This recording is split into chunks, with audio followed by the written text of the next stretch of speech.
Mercy is for the weak. We do not train to be merciful here. A man face you, he is enemy. Enemy deserve no mercy.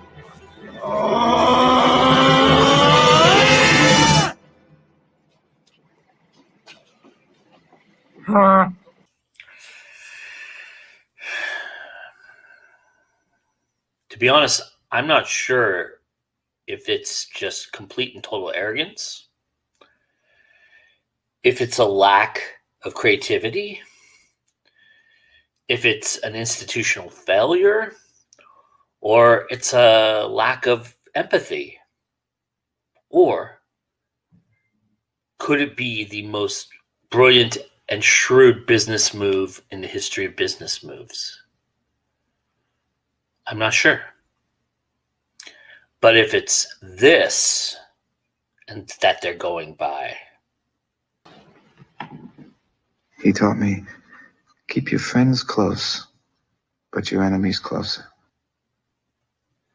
And they have grossly underestimated the indie spirit.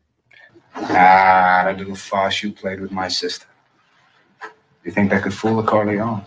They've grossly underestimated the people that they think are their enemy.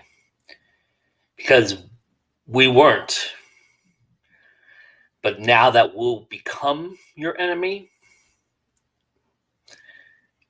we won't forget anytime soon. And yes, I'm talking to you, and you know who you are. Yeah, it's time to get a little twitchy. It's time to go indie now. But it's also time to set the plan in motion. And here is how we are going to do it. First, we are going to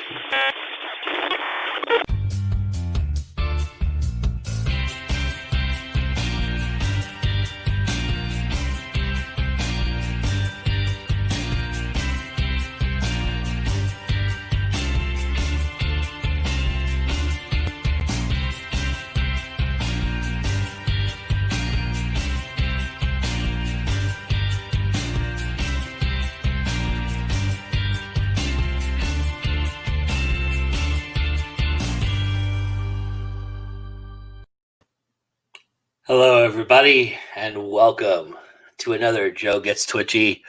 It's nice to see you all here. Thank you so much for joining me. I am Joe Compton, and I got to get some things off my chest. I got some things to say. Woo! Yeah. We're definitely going to the mattresses. Yes, we will. Welcome. Thank you for joining us. It's nice to see you. Nice to see you, Anita. Nice to see you, Katie. Nice to see you, Regine. And anybody else who's out there who hasn't made their presence felt yet, let us know. Say hello. And I will say hello back. But welcome to Joe Gets Twitchy. Yes, there's no mercy in this dojo tonight. Right off the bat, I'm just gonna say this right off the bat. I'm gonna touch a little bit on the Audible Gate deal and what has come out this last week and the timeline and all that. I'm gonna touch on that, but there was some breaking news that just happened literally like 20 minutes before I came online, or at least I discovered it 20 minutes ago, and so I am going to definitely be talking about that as well tonight. And we'll go into it a little bit into detail with that so that you're up to date. It's kind of cool that I'm breaking some news if you don't already know. But anyway, that'll happen here in just a few minutes. I've got some other things to rant about. So I'm real excited to be here tonight on this special night on a Wednesday evening right before Thanksgiving, and in America at least. I know we have some Canadian viewers, so this is probably a typical Wednesday for you guys. But anyway, yes, Audible Gate has reared its ugly head, and I don't know if I could put it any better than my friend Katie Salitis did earlier a couple days ago. But I'm just going to piggyback a little bit on that. They put out a statement which I found quite appalling personally, because number one, you're not taking care of the problem right now. You're taking care of it down the road, because you know that from Friday on becomes the biggest time that you're going to be selling things. So, that's very transparent and very obvious to everybody. And some people may have appreciated your gesture, Audible, but I am not among those. I think it's tragic. I think it is just, again, like I said at the top of the show, I'm not sure if it's arrogance or if it's the shrewdest move in the history of moves, but I do believe that there's something to be said for that they are keeping their enemies closer and their friends close, but their enemies closer. And I think they think that that's gonna be good enough, and there's nothing holding them accountable to what they're saying either. They could just be saying that and hope that because they've said it in January that you forget about it come January, and whatever they're planning on doing, it's an empty gesture, and they hope that you forget. I mean, it's not uncommon for a company to do something like that. I'm not saying they will. They might be living up to their word, but that is very possible that could be something that happens, and on top of everything else that we're talking about here, as Katie mentioned in her great rant the other day, that this doesn't solve the transparency problem. It doesn't give us anything. Basically, you're just saying, the same system's going to stay in place, the same calculations, the same, way that we show you what you've made and how you've made it, and not explain a damn thing to you.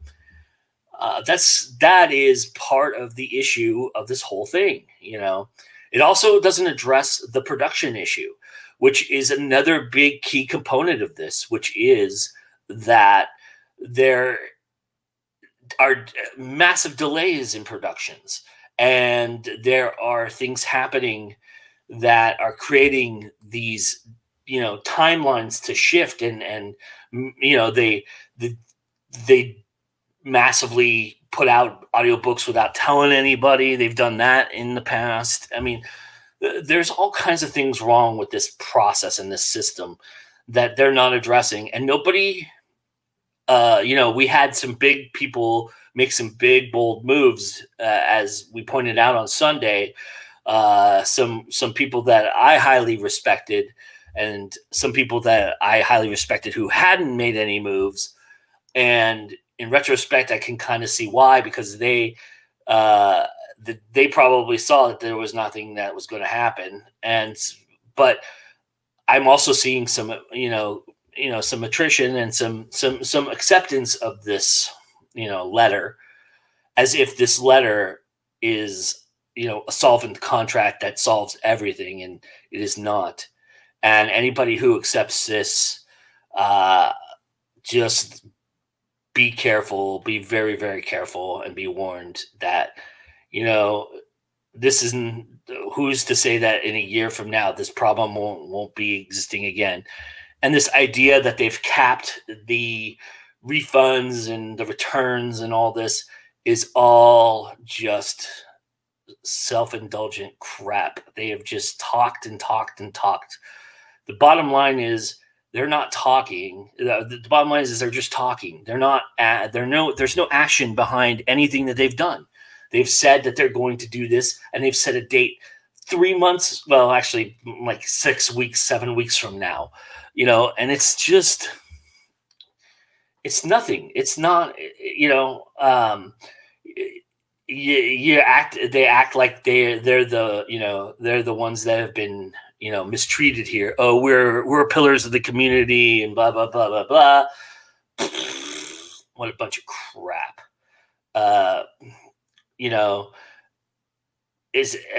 It is just, time for authors and narrators to think about boycotting ACX. Yes, Amazon, as Audible said, we have a monopoly. We can literally do whatever we want. See, and this is a great point simply because that's what they believe. But they do not have a monopoly. And what they're causing is for their own, comfortable position to get a little uncomfortable, because there's people who are doers out there who are going to take this, your Evan Gaus of the world, your, Mark Cokers, and do something different and unique and change the landscape. There are people out there who will, and I'm not saying that it will happen anytime soon or that there is something out there in the works. I mean, Find a Way Voices is an alternative, but as Amazon knows, they have Find a Way Voices kind of tucked away in their little corner.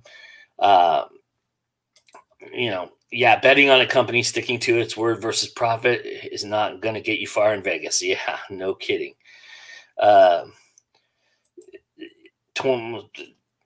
Frontrunner basically said, "Stop being negative. This is a good thing." I can't find it. Yeah. That's it's not a solution. It's not a good thing, I tell all my people not to trust ACX. Good. If you're making $4 under minimum wage, getting $1 is not going to cause you to stay positive. Yeah, for sure. But I mean, it's unbelievable. Good. So what I'm saying to you is I'm reiterating what Katie so eloquently said, and that is to stay the course and fight the good fight. Keep going. Look, we want this process to work. I mean, Amazon has a proven model for making money. ACX is a proven model. They offer things that no other place offers. And we want it to be, again, we don't want to be the enemy. We don't, but they're giving us no choice. And if that's the way you want to play it, come on, bring it on. I'm ready. Because you're going to have to kill me to get to end my fight against it. Until the satisfactory outcome comes, I'm not going to stop. So, beat me down as much as you try, and go ahead, give it your best shot. We'll see how far you go. Let's just put it that way.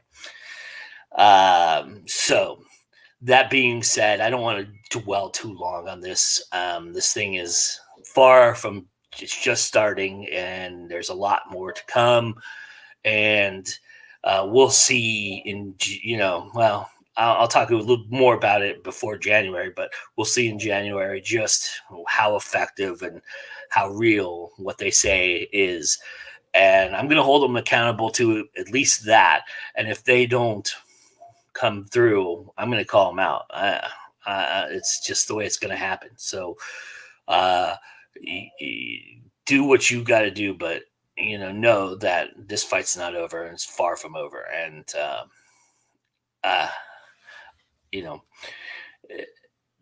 so as Katie says, she's got an Audible Gate playlist on Spilling Ink, so people can find more videos about this. So go check that out. I'm afraid we have 95% of authors and 3% of income. So Audible is willing to burn indies. Yeah, of course they are. They've always been willing to burn us, but they at least treated us like part of, at least a percentage. And now it's not even the case. So we're the ones hurt by what they've done. That's for sure. So that being said, like I said, I don't want to dwell too long on this. I've said my piece. I'm going to fight. Yeah, you can stand with me. You can stand against me. You can stand on the side and watch me. whatever you have to do, that's fine. I hold no judgments against you or what you're doing. This is me saying I'm going to fight. As Go Indie now, I'm going to fight. And that's how it's going to go. And I'm pretty scrappy, so we'll see. Well, like I said, they're going to have to kill me to do something drastic enough to get me to stop, and that's just not going to happen. So, that's it. We'll keep on going and get all the information you can out there. You see something out there that's shareable or something to comment on, please, tag me and let me know that you got it, and I will retweet it. I will reshare it. I'll send it out there. If you're putting stuff on your website, drop the link in the chat here, and I'll be sure to go out there and make sure that I post something from your website as well, so that people know that they can find it there.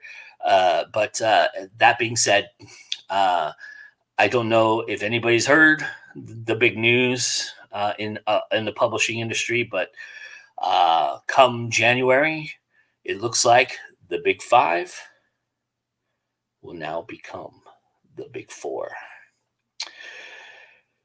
Penguin Random House has put in a bid that has been accepted by principal and by proxy to purchase Simon and Schuster. 2.17 billion. I don't even know how you say that one. I guess 2.17 billion in cash, and it's amazing.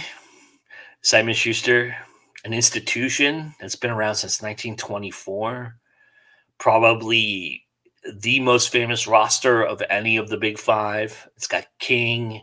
It had Sanderson. I don't know if he's still part of that. I think he's moved on. It had Frank Herbert, or Herbert, however you say it, from Dune.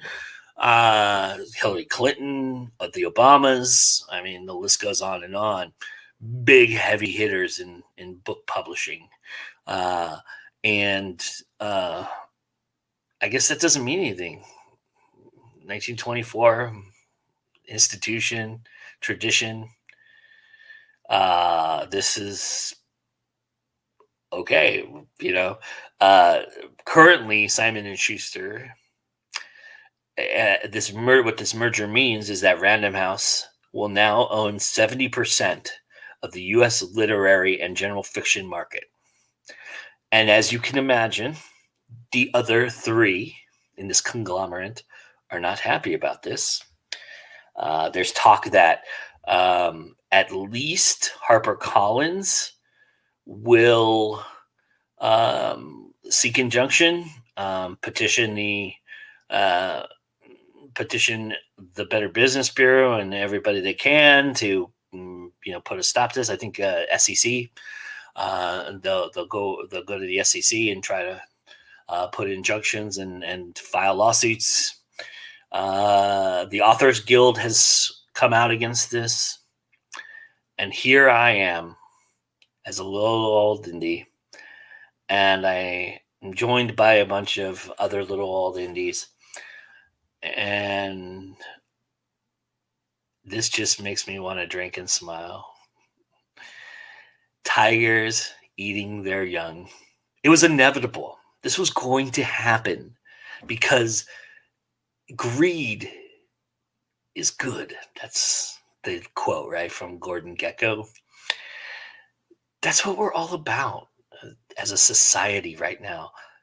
Eat, eat, eat, and more eat. I am never satisfied. I'm always hungry. If I've got $1 billion in the bank, God damn it, I better be 5 billion by the next year. And there's a famous scene in Breaking Bad that Walter White, as Heisenberg, really takes his wife into this storage unit, and it's a pallet full of cash stacked up in a pyramid. And she looks at him and goes, "How much is enough? How much is how much do we really need? Couldn't spend this in 40 lifetimes, right? And I'm not saying that, look, you shouldn't chase a dream, you shouldn't go after it, but this is just more greed being fed more greed. And it is just so palatable to me. I am eating it up myself from the corner, watching these big, unstoppable monoliths not kill the little guy. They're not going after us. This is like being at a poker table with the 5 most richest people on the planet and 4 paupers, 4 poor people. And instead of eat all the poor people up and spit them out, team up with the 5, it's I gotta be the one of the 5. And so I'm gonna go after the other 4. And that's what this is. This is exactly what this is. I mean, Simon & Schuster, obviously, if it hadn't gone up for sale, none of this would be inevitable. But this was inevitable anyway. I mean, this was going to happen. I mean, Viacom doesn't want to be in the publishing business. They're so much bigger in the entertainment and television and movie business. This is like their indie, you know. They could care less about Simon Schuster. They could care less that it's been an institution for almost 100 years. I mean, it's going to fall short of 100 years of being existing if this thing goes through in 2021, which is where they projected it will happen, is 2021, because the SEC is on holidays, and of course of COVID and stuff like that, it's very limited anyway. But man, sometimes you look at this and is this a bad thing if you want to be traditionally published? Of course it is, because now you have less opportunities and people are going to lose their fucking jobs. That's the other thing. They're going to gut Simon & Schuster and lay off a ton of people. People have been there for 40, 50 years, lifetimes. And those people who just did their job, who went in and edited, who colored the, did graphic design, did cover design, did the blurb, production, did marketing, editing, you name it. Every department's going to feel it because Random House already has its own people.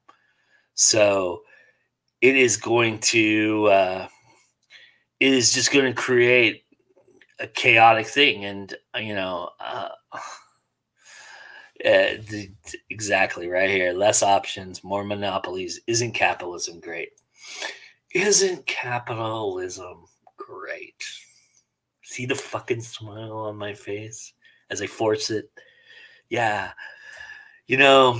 I just watched a video with the owner of Whole Foods, and he was talking about how, capitalism is great, and that, really capitalism was mislabeled. It should be called idealism. Whatever. It's just gonna boom, boom, boom, boom. I mean, because there's always going to be the one guy that has to be at the top of that pile. This is that game you played as a kid, King of the Hill, and you did everything you could, even though at the bottom of the hill, you all made rules, no kicking, no biting, no punching in the face. To get to the top, what did you do? You kicked, you bit, you punched in the face, and people cried about it, but it didn't stop you from getting to the top of the hill. And that's what's going to happen. That's what happens with this kind of thing. It's sad. It's really tough. But, and I feel sorry for the people who didn't think that thought they had the most secure job on the planet. I mean, you're in an institution that's 96 years old and you've been there since, the 60s or the 70s, and you're in age, you're at an age where, and, you can say what you want about how you should have saved money, or that you made all this money, or that, they got paid well or whatever. That doesn't necessarily mean they're in a good spot. It doesn't necessarily mean they have the means to live long, long on what they've made,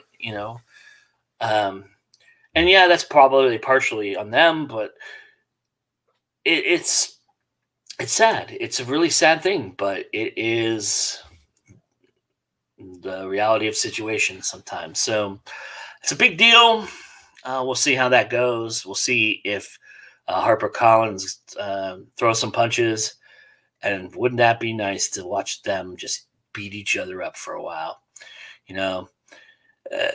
They claim that they don't think about us, but they've had fun with us lately. And so, karma's a bitch. It comes around, goes around. So have fun beating each other up while you're at it. And I'll have my popcorn ready on the sidelines watching. Come watch with me. We'll do a watch party. We'll watch we won't watch the SEC hearing because that's boring as shit. But we'll watch the news and just be like, yeah, exciting, right? Awesome. So anyway, so that happened, and between Audiblegate and this and that, and it's just amazing. I do want to turn to some positivity, some things I'm grateful for, because this is the time for thanks, right? But I did something over the last 2 months that only a handful of people, actually only 2 people knew about. That was real exciting. It was the first time I'd ever done it. I was asked to do it. I was very much like blown away that I was asked to do it. And I spent the last 2 months with somebody that I really highly respect and think the world of. I consider a very, very good friend and part of my personal family. So to do it with him was amazing.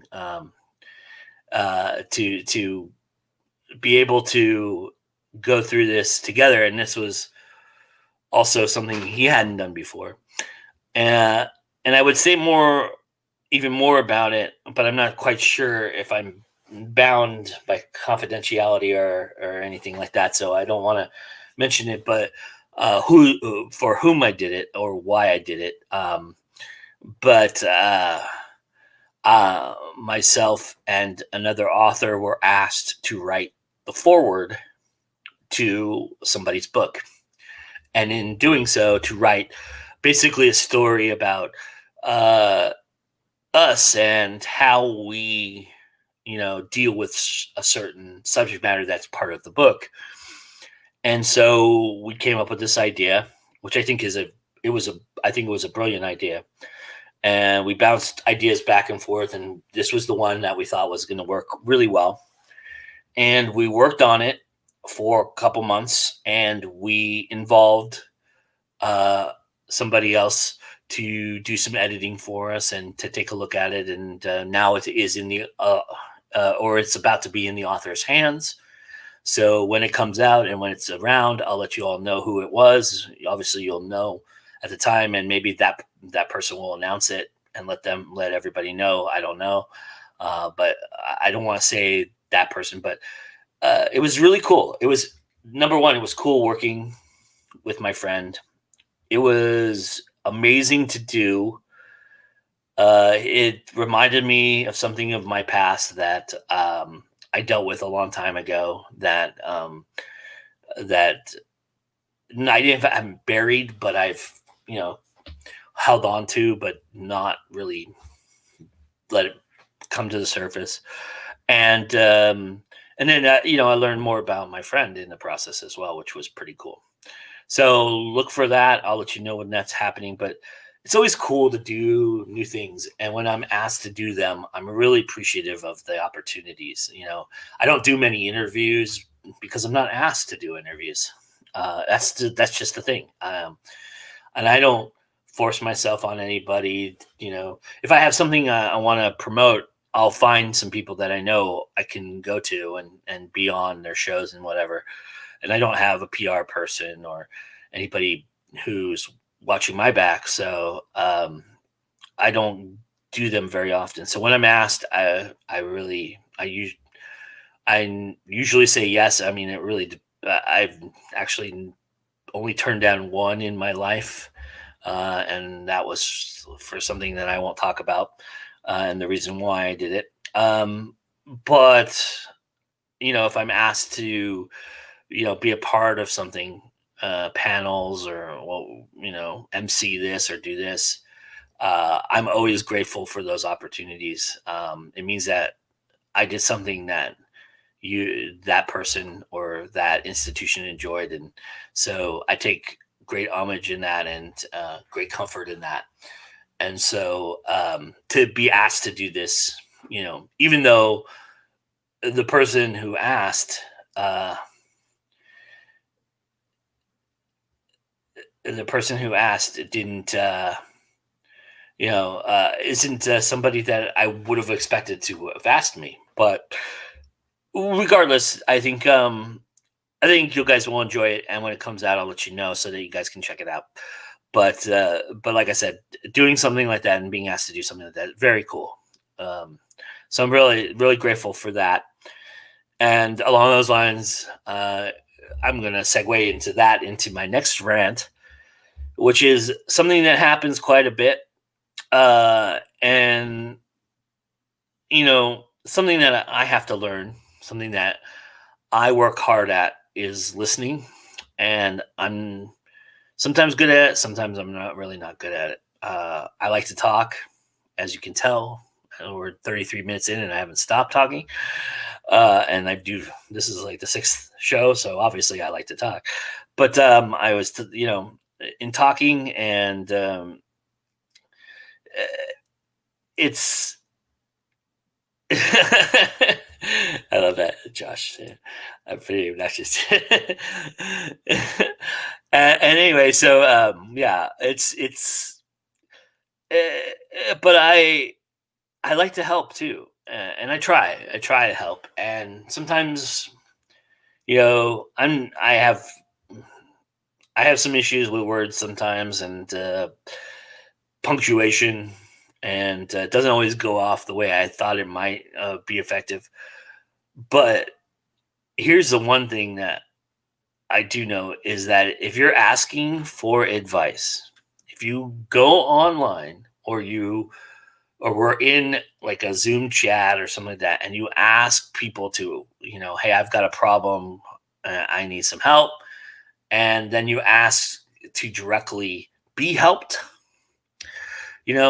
and you give some guidance into how you want to be helped, and then you proceed to just basically either ignore that somebody's reaching out to help you, or you question that help and say, nah, that's not what I'm looking for. That's not right. Oh, I tried that. It doesn't work, So in that respect, stop fucking asking for advice. If you're going to do that, if this is an exercise for you to just either make yourself look smart, or you to just wait for the right answer and ignore everybody else's advice, or for you just to be a smug asshole, then don't do it. And I blame myself. I get caught in these traps. I like to do it. I like to give advice if I have it, and I like to, say something because I like to help. I really do. It makes me feel good, and I like feeling good. So I'm always going to do it. But, I've been burned so many times by this, and it's frustrating because it's unhealthy. And I just think, there's a better way. if you only were hoping that one person would respond or that you had a specific person you want, message them. Why do you got to put it on Facebook or Twitter or Instagram? Like, it's supposed to be something,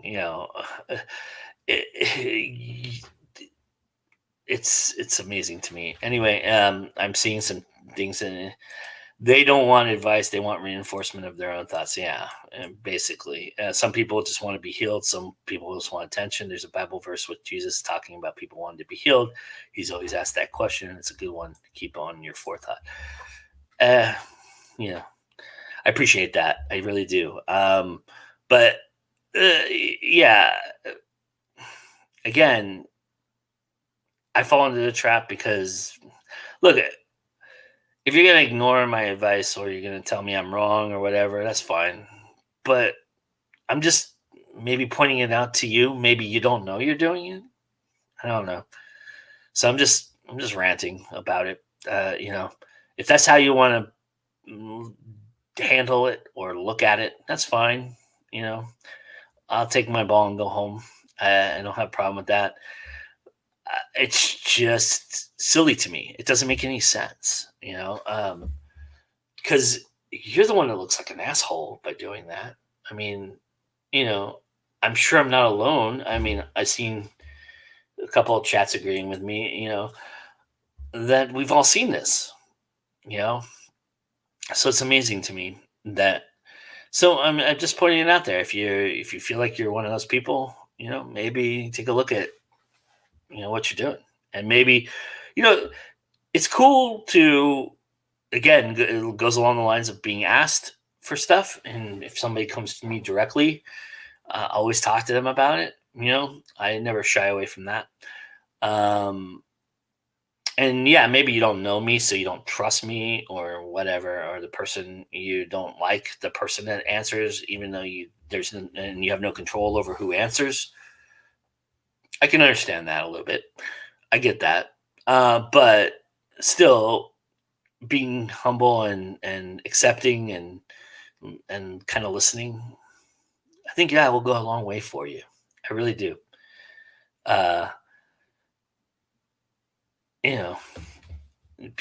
Some people just want to waste your time.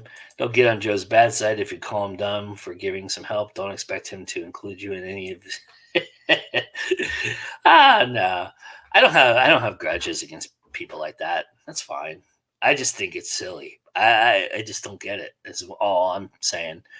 And again, here I'm offering advice that you didn't solicit. So but anyway, that's kind of how I feel about that. That's so let's be better people. I mean, now's the time. I think it's time for us all to kind of be better. We've had a shit year. We've had a really rough one, and everybody's included in that. We're not alone. I felt it. I know that there's people in this chat who have felt it because we've talked about it, and it's been rough. And it's been tough, and it's been a struggle. And I think, with a little gratitude, a little bit of, just self-love and some love for each other, let's help each other out. Let's lift each other up. Let's do some good. I'm ready. I'm out there. I'll try. If you feel like I'm not doing that, let me know, and I'll do more. I will try.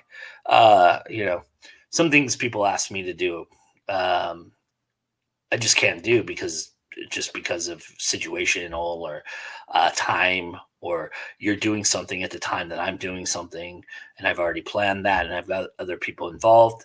I mean, we can work it out though. I mean, I have no problem sharing what you're doing if I'm doing something at the same time you are. But anyway, I just think we should be better.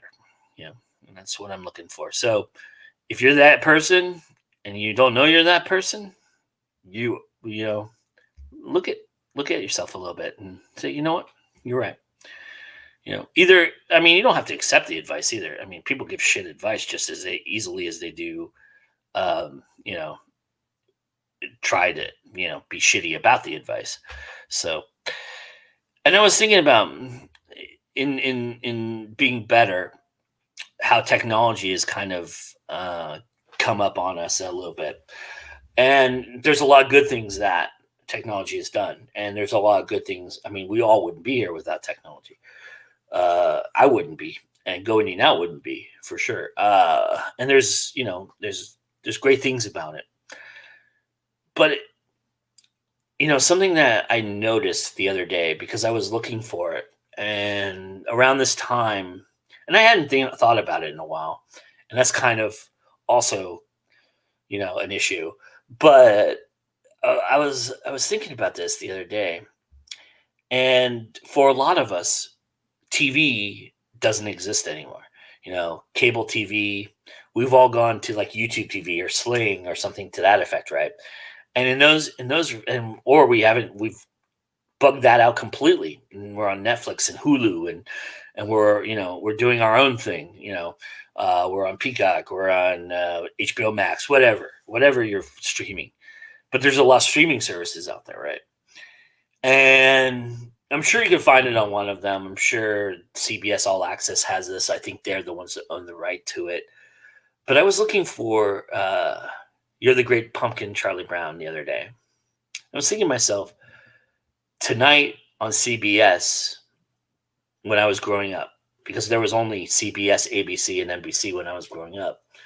Yes, I grew up before Fox even. That they would play, The Great Pumpkin and some other things. I did see Planes, Trains, and Automobiles on TNT or one of those. So that was cool. But streaming services have kind of killed tradition in a lot of ways, right? I mean, I know that TNT still does the Christmas Story Marathon, which is something else that, we have Yuletide Log, fireplace stuff, but you can get that on YouTube now. You don't even have to put it on TV. Remember, it used to be on the UHF channel or the side channel, not the network channel. And you always put that on in the morning. Now you can just stream it on YouTube or, wherever and just put it up, which is kind of funny, computer screen in the background with the Yuletide log fire. But there's all of that. And, It's a Wonderful Life on NBC. Even the ball dropping on New Year's Eve has kind of been passe. And yeah, I've never really been into that or anything like that. But the Rose Bowl parade on New Year's Day is not happening this year. And that's just not happening. So that's not the network's fault or broadcast fault. But it's just weird how tradition has kind of subsided. And this year's been shit. And so it's kind of like we're kind of like, flying by the seat of our pants anyway. But it's just it's a strange thing to think about, right? It's interesting to me. I'm wondering how everybody else feels. I mean, I know that there's some Canadian friends out there who probably, CBC, I don't know if they did anything or anybody overseas who has, BBC or something like that does anything. I don't know if there's any traditions and if they've kept them going. I know CBC is still around, but, it's like, it just feels like it's unimportant anymore. And those, and I don't know if that's just because I grew up and out of my childhood a little bit from that, but, I'd be interested what you all think. So let me know what you think about that. With that being said, I just wanted to do quick shout outs and thank everybody. Thank you for being here tonight to watch. Thank you for chatting and commenting. Special shout out to my friend Regine Nabib, who rarely misses a show. He's always here. Rebecca Jonesy is always here. Katie Salitis, it's nice to see Josh and my friend Deidre out there. Anita, who's always here. Anita, who always shares on Twitter when we post something live. I I couldn't ask for a better group of humans to be associated with, and to, you guys are my tribe, and it's so nice to have found you, and so nice that you're part of that. And I really, really do appreciate each and every one of you. And to all the people out there who will see this after the fact, thank you for watching. Thank you for commenting, for liking, subscribing, for all those things are very important. But in the long scheme of things, in the grand scheme of it all, you don't have to do it. And so I really do appreciate all of that. I'm super grateful to you all who have been a part of this journey with me. It means very much to me. I love going to now. I love doing it. I love putting stuff out there. I love talking to you all. I love learning from you. I love hearing from you. I love when you are taking part in what I do. I love when you're chatting with me in the chat. I just really, really appreciate all of that. It means a lot. It really does. I feel like a very special person because of that. And so you all made that happen, and I appreciate that. Really, I do tremendously. I'm really thankful. Thankful to all of you. I hope that for all my American friends out there, you have a happy holiday. And if I don't see you beyond this, have happy holidays, out there toward the end of the year. Let's get through this 2020 and move on to 2021 and greener pastures. Or let's make this last bit of brown patch feel like a green patch, and enjoy this time. One thing I do know in writing this forward that I came to grips with a long time ago, and kind of relived through writing this thing, and now writing a screenplay again, getting back on that horse and doing it. Something that I've dreamed of doing since I was 7 years old. I dreamed of making movies when I was 7. I told my dad and everybody who I could tell that that's what I was going to do. I was going to be making those big screen things. I'm not so sure I knew they were called movies at the time. But, and I spent summers with my brother, performing for him, because we were latchkey kids and all the other kids in the neighborhood went on summer trips or whatever, and we were stuck at home. So that's what we did. So it's been in my blood for a long time. And so I really always wanted to do that. And in 1999, I made a run at it, and I did the best I could, and it didn't pan out. And but it did open a lot of doors, and it did do so much for me, and it just did so much. And I'm appreciative of that. And so I'm really appreciative of any opportunity I get to continue to do that. And so now is a time when I've kind of, moved on into a new phase in my life, and I am seeking to try it one more time and see how it goes. It may not work out. It may be the same result. It may not. It may turn out to be fruitful and exciting. Well, one thing I know, it will be exciting regardless if it's fruitful or not, because I'm just going to make it that. It's just going to happen. And it's been exciting already. I mean, this script has just been fantastic to play with and have fun with and enjoy. It's renewed my love for everything that I just think is amazing about cinema and film and making movies and writing movies and talking about movies. It's just been amazing. And so I'm real excited for that. And so that renewed passion and fire, I'm hoping to apply to a lot more of Going to Now as well. And we'll see how that goes. We got some big things in the works. We're talking I'm talking to a few people and kind of figuring it all out for next year. And this year's not over yet either. I've got plenty of content still to come, including we have another playoff round coming up at the end of the beginning of next week for the 10-minute drill. And then we'll have the championship game, which will be a lot of fun. I think I have 5 more episodes of the 3-act structure to go. I have 3 more indie artists who did the indie writer's block to put out there for you.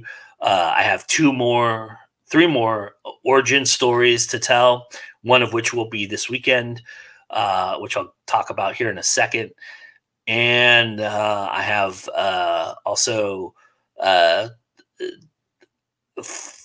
more, 1, 2, 3, I think 4 more Crossroads episodes as well.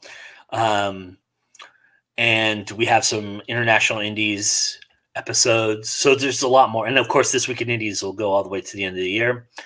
And we'll do This Year in Indies on the last Sunday of the year.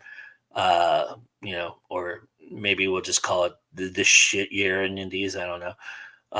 But regardless, and then of course we have a town hall coming up in December that I think you're gonna love. It's about gratitude.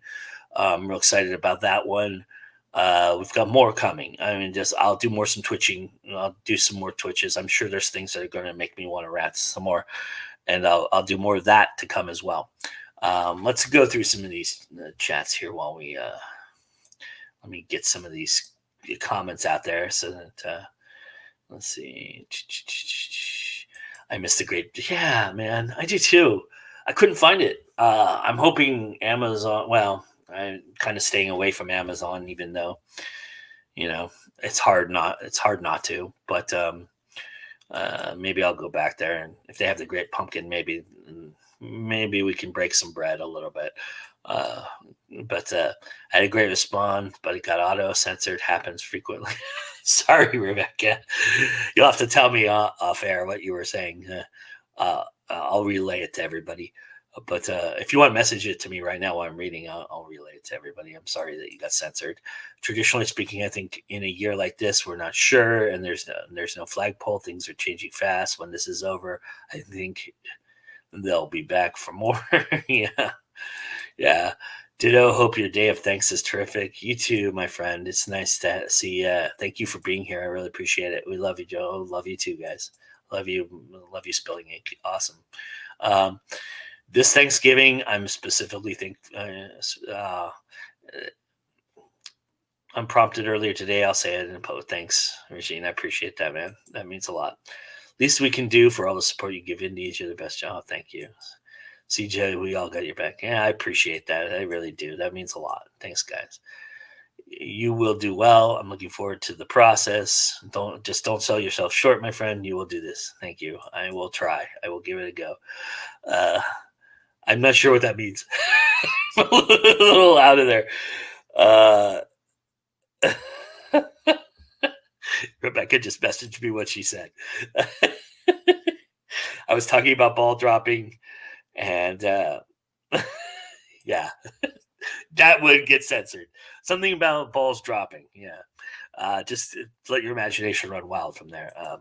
Yes, I think that 10-minute drill. Yeah, I got to talk to you though. In fact, all of you, because none of you have it. None of you have a vested interest in. Well, actually, Deidre, you can't. Actually, you can't. But everybody else, if you all want to contribute some questions for the championship round, and I'm actually taking a suggestion from you, Mr. Nabib. And we're going to try it, and we'll see how it works. I'm going to, for the championship round, eliminate a challenge apiece and only allow the team to have one challenge per team. So we'll give that a try. That was your suggestion, and I appreciate it. And so we'll give it a try in the championship round. No, championship round is probably not a good place to try things, but I'm going to have to come up with probably 40 or 50 questions for this round. And you'll know why when we get closer to it, not just 30. So for that reason, I would love any questions that you guys want to submit. If you want to just message me a question or two or three or four, whatever you want, just send it to me and I'll weed through them and see if just any particular. Yeah, you're not gonna get me to say that. What do you think? I was just gonna verbatimly say what you said?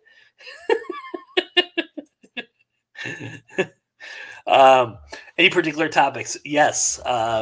Writing, creativity, fandoms, the typical things we like, just don't make them yes or no questions. Don't make them essay questions. Something that's answerable in a few words, if not one or two, but just no yes or no's. You can make it multiple choice, like, if you were stuck in a room with Harry Potter or Batman, or who would you choose to help you get out of the room, kind of thing. I'll take those. I have this one called Choose Your Own Adventure, where I have three unenviable choices and make them select one of them. There's favorite. Don't do like generic like favorite book or favorite movie kind of stuff. No, but do something with a little bit more pizzazz if you can. Favorite movie that made you hiccup. I don't know if that's even a thing, but what's the average airspeed velocity of an unladen? Yeah, see, something like that would not fly because you're asking somebody to state a fact. That's a trivia question. No trivia questions. Something that has a little bit of subjectivity to it. Because that, while that might have some subjectivity to it, it's got an answer. And so, how many licks does it take to get to the end of a Tootsie Roll Pop is not one either. Even if it's a fictional trivia question, it still has an answer. So, so if you go through if you wanted to send me some, you all are welcome to do so. And anybody watching this after the fact, if you have a question you want to send, please do. If you have a question for me that you'd like me to, or something you'd like me to talk about, a topic you'd like me to talk about on Joe Gets Twitchy for the next one, I'm very happy to do so. I tend to find topics pretty easily. And tonight, of course, breaking news helped me do that pretty easily. If you didn't hear the breaking news and you're live here, I'll just quickly rehash it for everybody that Penguin Random House has put in a bid and has been accepted and has a principal offer on the table to buy Simon & Schuster. And the Big Five will become the Big Four. And $2 billion in cash is the reward for such a purchase. And Viacom is getting out of the publishing business. If you didn't know, Viacom CBS is the company that owns Simon & Schuster currently, at least has the majority stakeholder in it. The Authors Guild and HarperCollins have both very publicly stated their displeasure in this possible merger because this gives Random House 70% of the U.S. literary and general fiction marketplace, which basically is as close to a monopoly as our friends over at Amazon and ACX have. You mother. Yeah, screw you. ACX, it's time for you to take a long walk off a short pier, my friends. And with that being said, I'm done being a little twitchy tonight. I'm done ranting. Thank you so much for being here, everybody. It was nice to see you all. And remember that it's always time to go indie now. And look out for some good programming coming up in the next couple of days. I've got a couple of shows that I'm going to be putting out. And I have a very special This Week in Indies on Sunday, in which we will actually be airing two incredibly awesome interviews that I did with a couple filmmakers who've been putting their stuff out there. Some things that I think you'd find interesting. A couple of really cool movies that they've put together out there. And a couple other surprises in that episode. So go check that out on Sunday. That'll air live on noon Eastern, 9 a.m. Pacific, 10 a.m. Central, 10 a.m. Mountain, 11 a.m. Central, and for Nita, 1 p.m. your time. See? And with that being said, thanks everybody. Remember, that's always time to go indie now, and we'll talk to you soon. Bye.